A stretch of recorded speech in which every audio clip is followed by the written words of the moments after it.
যেহেতু দেশি ব্র্যান্ড আমরা বিদেশি ইউজ করতে করতে দেশিগুলো সাধারণত ন্যাচারালি একটু কম ইউজ করি। আমরা সবাই জানি যে বাংলাদেশের কসমেটিক ইন্ডাস্ট্রি কিন্তু অমিত সম্ভাবনাময় এবং কসমেটিক ইন্ডাস্ট্রিতে আমাদের সামনের দিকে এগিয়ে যাওয়ার অনেক সুযোগ রয়েছে। মাধ্যমে আসলে আমাদের দেশীয় পণ্যতে আমরা আগ্রহ বোধ করব। এটা একটা বড় ব্যাপার।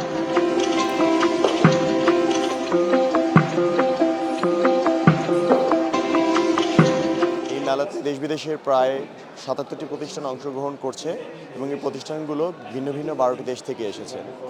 এই আশা প্রতিষ্ঠানগুলোর মধ্যে রয়েছে কসমেটিক্সের ফিনিশ গুডস, ম্যাটেরিয়ালস, ইনগ্রেডিয়েন্টস এবং মেশিনারিজ। আমরা সবাই জানি যে বাংলাদেশের কসমেটিক ইন্ডাস্ট্রি কিন্তু অমিত সম্ভাবনাময় এবং কসমেটিক ইন্ডাস্ট্রিতে আমাদের সামনের দিকে এগিয়ে যাওয়ার অনেক সুযোগ রয়েছে। ইতিপূর্বে বাংলাদেশে আন্তর্জাতিকভাবে কসমেটিক ইন্ডাস্ট্রির উপর কোনো মেলা অনুষ্ঠিত হয়নি। সেই জায়গা থেকেই আমরা চেষ্টা করেছি এবার কসমেটিক ইন্ডাস্ট্রি এই মেলাটিকে আন্তর্জাতিকভাবে রূপ দিতে এবং আমরা আশা করছি যে এখানে ব্যবসার সম্প্রসারণের পাশাপাশি কসমেটিক ইন্ডাস্ট্রি নিয়ে বর্তমানে যে সকল ইস্যু চলমান রয়েছে সেগুলো উঠে আসবে।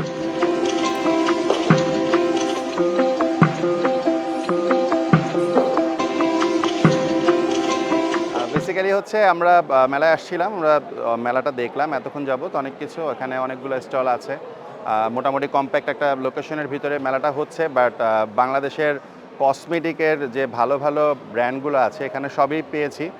তো আলটিমেটলি হচ্ছে আমাদের এক্সপেরিয়েন্সের ব্যাপারে যদি একটা জিনিস বলি, যে আমরা যে আসলাম মেইন যেটা টার্গেট ছিল যে দেখা যায় সুপার শপগুলোতে বা বিভিন্ন কসমেটিক্সের দোকানগুলোতে কসমেটিক্স পাওয়া যায়, বিভিন্ন ব্র্যান্ডের প্রোডাক্টগুলো পাওয়া যায়, বাট দেখা যায় অনেক সময় এটার সোর্স কোথায় বা আসলে কোথায় সবসময় পাওয়া যাবে, এই জিনিসগুলো আসলে দেখা যায় কি যে এরকম একটা ইভেন্ট না হলে হয়তো আসলে পাওয়া যেত না। কারণ আমরা অলরেডি এখান থেকে পারচেজও করেছি, অনেক অথেন্টিক প্রোডাক্ট আছে, যেই প্রোডাক্টগুলো দেখা যায় যেমন ও একটা প্রোডাক্ট ইউজ করে, ওই প্রোডাক্টটা আমরা কোথায় খুঁজে পাচ্ছিলাম না। তো এখানে এসে পরে দেখছি যে না, এখানে আমরা পেয়ে গিয়েছি। বাট একটা জিনিস হচ্ছে যে এটা যদি প্রপারভাবে তারা যদি টেস্ট করে আমরা দেখতে পারি যে না, এটা আসলে আমার স্কিনের জন্য ভালো বা এটা আমার কাজ করছে, তাহলে একটু সুবিধা হয়। কারণ যেহেতু দেশি ব্র্যান্ড আমরা বিদেশি ইউজ করতে করতে দেশিগুলো সাধারণত ন্যাচারালি একটু কম ইউজ করি।